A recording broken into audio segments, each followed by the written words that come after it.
வணக்கம். தமிழ் பேசும் மக்களின் உரிமை குரலான வீரகேசரியின் இரவு நேர பிரதான செய்திகள். முதலில் தலைப்புச் செய்திகள். திட்டமிட்டபடி ஆகஸ்ட் 10 பரீட்சையை நடத்துமாறு இலங்கை ஆசிரியர் சேவை சங்கம் வலியுறுத்தல். 31 அதிகரித்த டெங்கு மரணங்கள். 51,000 கடந்தது தொற்றாளர்களின் எண்ணிக்கை. பரதநாட்டிய கிண்ண சாதனை சர்ச்சை. அவதூறு பரப்புவோர் மீது சட்ட நடவடிக்கை எடுக்கப்படும் என தெரிவிப்பு.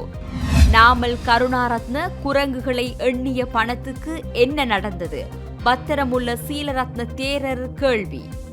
காணாமல் போனோர் பற்றிய அலுவலகம் மற்றும் புனர்வாழ்வு பணியகத்துக்கு இடையில் ஒப்பந்தம். பொசன் போயா தினத்தை முன்னிட்டு 18,000க்கும் அதிகமான தானசாலைகள் பதிவு. கடுமையாக்கப்பட்ட சுகாதார வழிகாட்டல்கள்.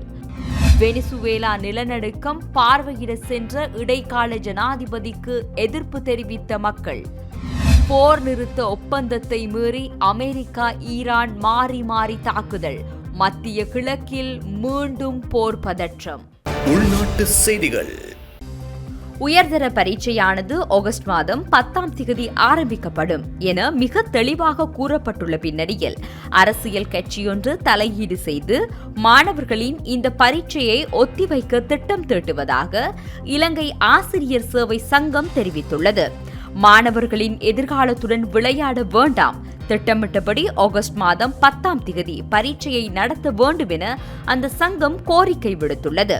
இலங்கை ஆசிரியர் சேவை சங்கத்தின் காரியாலயத்தில் நடைபெற்ற ஊடகவியலாளர் சந்திப்பில் கலந்து கொண்டு கருத்து தெரிவிக்கும் போதே சங்கத்தின் தலைவர் தம்மிக்க அழகப்பெரும இவ்வாறு தெரிவித்துள்ளார். විභාගය අගෝස්තු 10 වෙනි දින ආරම්භ කරනවා කියන එක පැහැදිලිව ප්‍රකාශ කරලා තියෙද්දී දෙමව්පියන්ගේ දරුවන්ගේ ගුරුවරුන්ගේ ඉල්ලීමකින් තොරව මේ සඳහා දේශපාලන පක්ෂයක් මැදිහත් වෙලා මේ දරුවන්ගේ විභාගය කල් දමන්න හෝ යම් ආකාරයක බලපෑම් සහගත ක්‍රියාවලියකට මේ ප්‍රවේශ වෙලා තියෙනවා. දෙන කාලය සඳහා දින 300ක් ප්‍රමාණවත් කියන එක විශේෂයෙන් පාඨමාලා සකස් කර ජාතික අධ්‍යාපන ආයතනය ඍජුවම ප්‍රකාශ කරලා තියෙනවා. එවැනි තත්ත්වයක් ඇතුලේ දින 300 ඉක්ම වූ ප්‍රමාණයක් දරුවන්ගේ අධ්‍යයන කටයුතු සඳහා අවස්ථාව ලබා දීලා තමයි මේ විභාගය පවත්වන්න තීරණය කරන්නේ. විශේෂයෙන් දරුවන්ගේ අධ්‍යාපනය උන්ගේ අනාගතය එක්ක සෙල්ලම් කරන්න එපා. දරුවන්ගේ අධ්‍යාපනය සම්බන්ධව මේ මජර දේශපාලන මැදිහත් වීම වළක්වන්න පෞද්ගලික පන්ති පවත්වන ගුරුවරුන්ට ව්‍යාපාරික අරමුණු තියෙන්නේ. ඔවුන්ට මේ විභාගය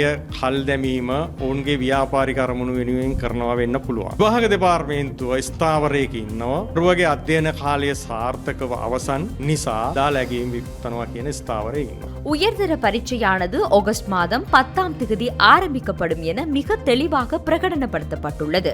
பெற்றோரின், மாணவர்களின் அல்லது ஆசிரியர்களின் எவ்வித கோரிக்கைகளும் இன்றி இதற்காக அரசியல் கட்சியொன்று தலையீடு செய்து பிள்ளைகளின் இந்த பரீட்சையை ஒத்திவைப்பதற்கோ அல்லது ஒரு வகையான செல்வாக்கு செலுத்தக்கூடிய செயல்முறைக்கோ பிரவேசித்துள்ளது. பாடத்திட்டங்களை தயாரித்துள்ள தேசிய கல்வி நிறுவனம் இந்த கல்வி பொதுத்தராதர உயர்தர பரீட்சைக்கான பாடத்திட்டங்களை நிறைவு செய்வதற்கு 300 நாட்கள் போதுமானது என்பதை நேரடியாகவே பிரகடனப்படுத்தியிருக்கின்றது. இவ்வாறானதொரு சூழ்நிலையில் மாணவர்களின் கல்வி செயற்பாடுகளுக்காக 300 நாட்களுக்கும் அதிகமானதொரு காலப்பகுதியை வழங்கிய பின்னரே இந்த பரீட்சையை நடத்துவதற்கு தீர்மானிக்கப்பட்டது. குறிப்பாக மாணவர்களின் கல்வி மற்றும் அவர்களின் எதிர்காலத்துடன் விளையாட வேண்டாம் என கேட்டுக்கொள்கின்றோம். பிள்ளைகளின் கல்வி சார்ந்து முன்னெடுக்கப்படும் இந்த இழிவான தலையீடுகளை தவிர்க்க வேண்டும். அத்துடன் தனியார் வகுப்புகளை நடத்துகின்ற ஆசிரியர்களுக்கு வணிக ரீதியான நோக்கங்கள் காணப்படுகின்றன. அவர்கள் தங்களது வணிக ரீதியான நோக்கங்களை நிறைவேற்றிக் கொள்வதற்காகவே இந்த பரீட்சையை ஒத்திவைக்கும் செயற்பாடுகளை முன்னெடுக்கின்றனர். ஆயினும் மாணவர்களின் கல்வி கற்கும் காலம் வெற்றிகரமாக நிறைவடைந்துள்ளமையினால் திட்டமிட்டபடி பரீட்சை மதிப்பீடுகளை முன்னெடுப்பது என்ற உறுதியான நிலைப்பாட்டிலேயே பரீட்சைகள் திணைக்களம் இருக்கின்றது. சில வேளைகளில் இதற்கெதிராக வணிகத்தில் ஈடுபடும் ஒரு குழுவினர் செயற்படக்கூடும். எவ்வாறாயினும் கல்வி அமைச்சு மற்றும் பரீட்சை திணைக்களம் ஆகியன சரியான நிலைப்பாட்டில் உறுதியாக நின்று பிள்ளைகளின் பரீட்சையை திட்டமிட்டபடி ஆகஸ்ட் மாதம் 10 சரியாக நடத்த வேண்டும். மாணவர்கள் பரீட்சைக்கு தோற்றுவதற்கு தேவையான வகையில் தற்போது முழுமையாக தயார்படுத்தப்பட்டுள்ளனர். மாணவர்களும் ஆசிரியர்களும் பெற்றோர்களும் இதற்காக மிகவும் அர்ப்பணிப்புடன் உழைத்து தற்போது நீண்ட காலமாக தயாராகியுள்ளனர். எனவே எவ்வித மாற்றமும் இன்றி நியமிக்கப்பட்ட திகதியில் பரீட்சையை நடத்துமாறு வேண்டுகோள் விடுக்கின்றோம். ஆகஸ்ட் மாதம் 10ஆம் திகதி ஆரம்பிப்பதற்கு திட்டமிட்டுள்ள பரீட்சையை எவ்வித தடையுமின்றி குறித்த திகதியிலேயே நடத்துவதற்கு கல்வி அமைச்சு மற்றும் பரீட்சைகள் திணைக்களம் ஆகியன தங்களின் சரியான நிலைப்பாட்டில் உறுதியாக நிற்க வேண்டும்.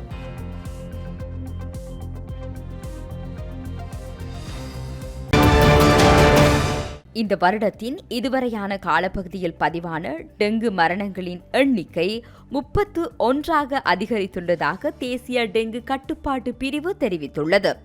ஜூன் 25 மற்றும் 26ஆம் திகதிகளிலான தரவுகளின் அடிப்படையில் தேசிய டெங்கு கட்டுப்பாட்டு பிரிவு இந்த விவரங்களை வெளியிட்டுள்ளது. இந்த மரண வீதமானது பாதிக்கப்பட்ட ஒட்டுமொத்த நோயாளர்களின் எண்ணிக்கையுடன் ஒப்பிடுகையில் 0.06% ஆகும். அதே நேரம் இந்த ஆண்டின் இதுவரையான காலப்பகுதியில் பதிவாகியுள்ள ஒட்டுமொத்த டெங்கு நோயாளர்களின் எண்ணிக்கை 51,049 அதிகரித்துள்ளது. ஜூன் மாதத்தில் மாத்திரம் 17,208 டெங்கு நோயாளர்கள் அடையாளம் காணப்பட்டுள்ளனர். மேல், தென், சப்ரகமுவ, மத்திய மற்றும் கிழக்கு மாகாணங்களிலேயே அதிகளவான நோயாளர்கள் பதிவாகியுள்ளனர். தற்போது நாடளாவிய ரீதியில் 124 சுகாதார வைத்திய அதிகாரி பிரிவுகள் டெங்கு அதி அவதான வலயங்களாக பிரகடனப்படுத்தப்பட்டுள்ளன. டெங்கு பரவல் அதிகரித்து வரும் நிலையில் பொதுமக்கள் விழிப்புடன் செயற்படுமாறு சுகாதாரத்துறையினர் கேட்டுக்கொண்டுள்ளனர். இந்த நிலையில் டெங்கு நுளம்புகளை ஒழிப்பதற்காக மேற்கொள்ளப்படும் புகை விசிறல் செயல்முறையானது ஒரு வெற்றிகரமான நடவடிக்கை அல்ல என்றும் அதன் மூலம் சுற்றுச்சூழலுக்கு பாதிப்பு ஏற்படுவதாகவும் சுகாதார பூச்சியியல் அதிகாரிகள் சங்கம் தெரிவித்துள்ளது. கொழும்பில் இன்று நடைபெற்ற ஊடகவியலாளர் சந்திப்பில் கலந்து கொண்டு கருத்து தெரிவித்த அந்த சங்கத்தின் தலைவர் நஜித் சுமனசேன, டெங்கு பரவலுக்கு மத்தியில் சுகாதார வைத்திய அதிகாரி பிரிவுகளினால் புகை வீசிறல் நடவடிக்கைகள் முன்னெடுக்கப்பட்ட போதிலும் டெங்குவை ஒழிப்பதற்கான ஒரே தீர்வு அது அல்ல எனவும் சுட்டிக்காட்டியுள்ளார். நுளம்பு ஒன்றின் வாழ்க்கை வட்டத்தில் முட்டை, குடம்பி, கூட்டுப்புழு மற்றும் முதிர்ந்த நுளம்பு என 4 நிலைகள் காணப்படுகின்ற போதிலும் புகைத்தல் மூலம் முதிர்ந்த நுளம்புகள் மட்டுமே அளிக்கப்படுகின்றன. மேலும் ஒரு சுற்று புகை விசிறல் நடவடிக்கையை மேற்கொள்வதற்கு 20,000 ரூபாய்க்கும் அதிகமான பணம் செலவழிக்கப்படுகின்றது. இந்த பூச்சிக்கொல்லி நாசினிகள் காரணமாக நுளம்புகள் மட்டுமன்றி சூழலுக்கு உகந்த மற்றும் மகரந்த சேர்க்கைக்கு உதவும் தேனீக்களும் இதனால் சுற்றுச்சூழலுக்கு பெரும் பாதிப்பு ஏற்படுகின்றது. ஊடகங்களிலும் சமூக வலைதளங்களிலும் பரவி வரும் சங்கமம் குளோபல் அகாடமி மற்றும் சங்கமீடியா ஹாலிடேஸ் நிறுவனங்கள் மீதான குற்றச்சாட்டுகள் குறித்து அதன் நிறுவனர் கே. தினேஷ்குமார் இன்றைய தினம் கொழும்பில் ஊடக சந்திப்பொன்றை நடத்தி முழுமையான விளக்கமளித்துள்ளார். அண்மையில் கொழும்பிலுள்ள காலி முகத்திடலில் 5000க்கும் மேற்பட்ட மாணவர்களின் பங்கேற்புடன் பிரம்மாண்டமான பரதநாட்டிய நடன பயிற்சி வெற்றிகரமாக நடத்தப்பட்டது. உலகளவில் இலங்கைக்கு பெருமை சேர்க்கும் வகையில் அமைந்த இந்த நிகழ்ச்சி குறித்து கடந்த சில நாட்களாக சமூக வலைதளங்களில் தவறான கருத்துக்கள் பரப்பப்பட்டு வருவதாக அவர் கவலை வெளியிட்டுள்ளார். கடந்த 14ஆம் தேதி ஜூன் 14ஆம் தேதி காலி முகத்திடலில் ஒரு பிரம்மாண்ட பரதநாட்டிய நிகழ்ச்சி, பரதநாட்டிய dance lesson Guinness world program நடந்துச்சு. அது எல்லாமே பார்த்துருப்பீங்க. நீங்கள் உலக அளவில் இலங்கையில் நடந்த ஒரு பெரிய நிகழ்ச்சியாக, ரொம்ப கொண்டாடக்கூடிய நிகழ்ச்சியாக நீங்கள் உலகம் ஃபுல்லாக பார்க்குற ஒரு நிகழ்ச்சியாக அது அமைஞ்சிருக்கு. இப்போ இந்த நிகழ்ச்சியை பற்றி ஒரு சில கருத்துக்கள் சோஷியல் மீடியாவில் வரும்போது நான் அதுக்கான ஒரு எக்ஸ்ப்ளனேஷன் கொடுத்துருந்தோம். ஒரு 10 நாளைக்கு முன்னாடி எங்களுடைய சேனல் மூலிமா கொடுத்துருந்தோம். தவறான கருத்துக்கள் திரும்ப வந்துகிட்டு இருக்குது. அந்த கருத்து என்னென்னா 5000 பேர்கிட்ட 5000 வாங்கியிருக்கேன்னு, அப்புறம் 6000 வாங்கியிருக்கோன்னு சொல்லிட்டு. இதோட உண்மைத்தன்மையை தயவுசெய்து நீங்கள் தெரிஞ்சுக்கோங்க. இதில் நாங்கள் ரிஜிஸ்ட்ரேஷன் ஃபீஸ்னு வாங்கினதுன்னு பார்த்தீங்கன்னா 4500 தான் ஒரு குழந்தைங்கள்ட்டேருந்து. அதுவும் பார்த்திங்கன்னா ஒரு 4100 ஸ்டூடெண்ட்ஸ்கிட்ட தான் வாங்கினோம் நாங்கள். ஏன்னா இதுக்கான செலவுகள் ஒரு பைசா கூட நாங்கள் கவர்மெண்ட்டேருந்து எக்ஸ்பெக்ட் பண்ணலை, கவர்மெண்ட்டையும் நாங்கள் கேட்கல. இது எங்கள் தனியார் அமைப்பே நாங்கள் ஆர்கனைஸ் பண்ணி டீச்சர்ஸ் கூட பேசி அவங்க பேரண்ட்ஸ் மூலிமா பேசி எல்லோரும் மன நிம்மதியோடு கலந்துக்கிட்ட பே பண்ண ஒரு நிகழ்ச்சி தான். அதே சமயத்தில் பார்த்திங்கன்னா இதனுடைய அமௌண்ட்டு இது முழுக்க முழுக்க இலங்கையில் இருக்கிற சங்கமீடியா எங்களுடைய கம்பெனி நிறுவனத்துக்கு தான் நாங்கள் வாங்கியிருக்கோம். எதுவுமே கையிலேயோ இல்லை எங்களுடைய இந்திய நிறுவனத்துக்கோ இதில் ஒரு சிங்கிள் ரூபி கூட நாங்கள் அனுப்பவும் இல்லை, வாங்கவும் இல்லை. விவசாயிகளின் பிரச்சினைகளை தீர்ப்பதை முற்றிலும் விடுத்து குரங்குகளை எண்ணும் திட்டங்களை பற்றி பேசிக் கொண்டிருக்கின்றார்கள். அன்று நாமல் கருணாரத்ன போன்றவர்கள் குரங்குகளை எண்ணும் வினோதமான பணியில் தீவிரமாக ஈடுபட்டார்கள். அவ்வாறு நாமல் கருணாரத்ன குரங்குகளை எண்ணிய பணத்துக்கு என்ன நடந்தது என பத்திரமுள்ள சீலரத்ன தேரர் கேள்வி எழுப்பியுள்ளார். கொழும்பில் நடைபெற்ற ஊடகவியலாளர் சந்திப்பில் கலந்து கொண்டு கருத்து தெரிவிக்கும் போதே அவர் இதனை தெரிவித்துள்ளார். මහත්මයා අපි මේ විතරක් නෙමේ ලංකාවේ හැම කියලා මමත් රිලාව ගණන් කර මම ගණන් කරානේ. ගණන් කරාට නාම කරුණාරත්න දැන් වෙනත් මාර්ගයක් අරගෙන රිලාව ගණන් කරා. රිලාවගේ ඔලු ටික මං තව ටික කාලයකින් රිලාවගේ ඔලු ටිකත් ඉවරයි වෙනවා. මොකද මේ වෙන විට රිලාව ගණන් කර ගිහිලා ඒ සල්ලි වලට මොකද වුනේ? කොහේ සල්ලි කොහේ ගණන් කරු රිලාව. இன்று பாராளுமன்றத்தில் இருப்பவர்கள் நாட்டின் உண்மையான விவசாயிகளின் பிரச்சினைகளை தீர்ப்பதை முற்றிலும் விடுத்து குரங்குகளை எண்ணும் திட்டங்களை பற்றி பேசிக் கொண்டிருக்கின்றார்கள். அன்று நாமல் கருணாரத்ன போன்றவர்கள் குரங்குகளை எண்ணும் வினோதமான பணியில் தீவிரமாக ஈடுபட்டார்கள். அவ்வாறு நாமல் கருணாரத்ன குரங்குகளை எண்ணிய பணத்துக்கு என்ன நடந்தது? அந்த பணம் தற்போது எங்கே உள்ளது? எண்ணப்பட்ட குரங்குகள் எங்கே? அவை அனுப்பப்பட்டதாக கூறப்பட்ட தீவு எது? அது உலக வரைபடத்தில் எங்கு உள்ளது என்று இன்று அரசாங்கத்தில் இருக்கும் எவருக்குமே தெரியாது. தம்புத்தேகம மற்றும் பொலனறுவை ஆகிய பகுதிகளில் வாழும் நெல் விவசாயிகளின் தற்போதைய அவல நிலை குறித்து பாருங்கள். ஜனாதிபதி தனது சொந்த கிராமமான தம்புத்தேகமவுக்கோ அல்லது பொலனறுவைக்கோ எவ்வித சலுகைகளையும் வழங்கவில்லை. அன்று நாமல் கருணாரத்ன போன்றவர்கள் சாதாரண ஏழை விவசாயியிடம் வீதியில் இறங்கி சோறுண்டு வீதிகளிலேயே படுத்துறங்கி வாகனங்கள் கூட செல்ல முடியாதவாறு தொடர் போராட்டங்களை நடத்தி ஆட்சியை பிடித்தார்கள். ஆனால் இன்று ஆட்சி அதிகாரம் கிடைத்தவுடன் ஏற்பட்ட அதிகார போதையினால் அவர்களுக்கே மதம் பிடித்துள்ளது. முன்னர் விவசாயிகளுக்காக போராடியவர்கள் இன்று ஆட்சியில் அமர்ந்து கொண்டு விவசாயிகளுக்கு என்ன நேர்ந்தாலும் கவலைப்படுவதில்லை. இன்று அரசாங்கத்தில் இருப்பவர்கள் அனைவரும் குரங்குகளைப் போலவே நடந்து கொள்கின்றார்கள். நாமல் கருணாரத்ன அன்று நல்ல திட்டத்தை கொண்டு வருவதாக கூறினார். ஆனால் கொண்டுவரப்பட்ட திட்டத்திற்கு என்ன நேர்ந்தது? இவர்களின் கூத்துக்களை நாடே பார்த்து கொண்டிருக்கின்றது.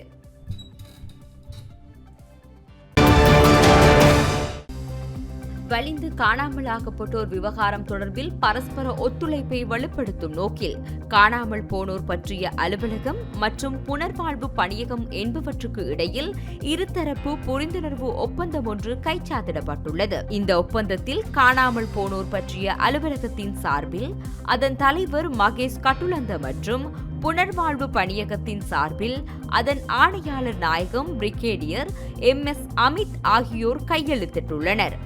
இதற்கு முன்னதாக காணாமல் போனோர் பற்றிய அலுவலகமானது இலங்கை மனித உரிமைகள் ஆணைக்குழு, சர்வதேச செஞ்சிலுவை சங்கம், தேசிய சுவடிகள் திணைக்களம் மற்றும் பதிவாளர் நாயகம் திணைக்களம் ஆகிய தேசிய மற்றும் சர்வதேச கட்டமைப்புகளுடன் புரிந்துணர்வு ஒப்பந்தங்களில் கைச்சாத்திட்டுள்ளது.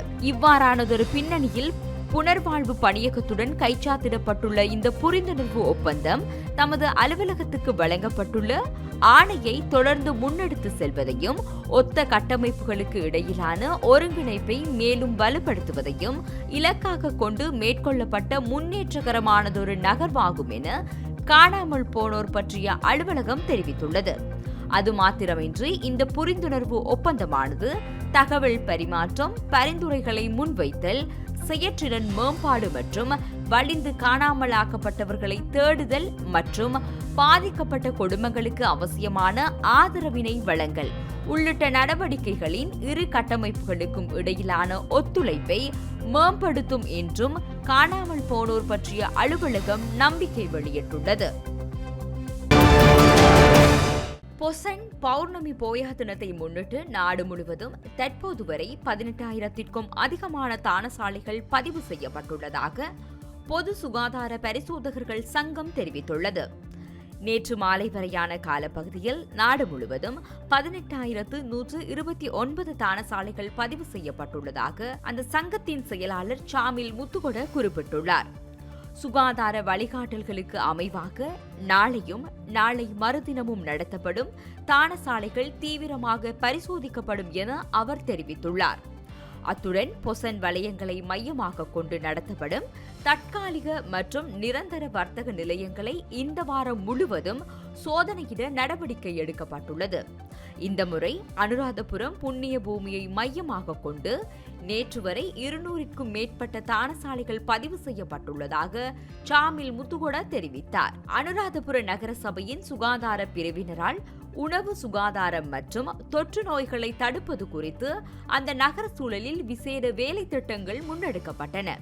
தானசாலைகள் அமைப்பாளர்களுக்கு தேவையான முறையான வழிகாட்டல்களும் அறிவுறுத்தல்களும் நகரசபை சுகாதார பிரிவினரால் வழங்கப்பட்டுள்ளது. அதற்கமைய தான ஏற்பாட்டாளர்கள் அனைவரும் சுகாதார விதிகளுக்கு கட்டுப்பட்டு பொறுப்புடன் செயற்படுவார்கள் என எதிர்பார்ப்பதாக பொது சுகாதார பரிசோதகர்கள் சங்கத்தின் செயலாளர் சாமில் முத்துகொட மேலும் தெரிவித்துள்ளார். வெளிநாட்டு செய்திகள்.